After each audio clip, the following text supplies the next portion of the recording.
नमस्ते अस्तु भगवन् विश्वेश्वराय महादेवाय त्र्यम्बकाय त्रिपुरान्तकाय त्रिकाग्निकालाय कालाग्निरुद्राय नीलकण्ठाय मृत्युञ्जयाय सर्वेश्वराय सदाशिवाय श्रीमन्महादेवाय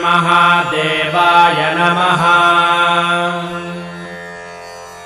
नमो हिरण्यबाहवे सेनान्ये दिशां च पतये नमो नमो वृक्षेभ्यो हरिकेशेभ्यः पशूनां पतये नमो नमः सस्पिञ्जराय द्विषीमते पथीनां पतये नमो नमो बभ्रुषाय विव्याधिनेन्नानां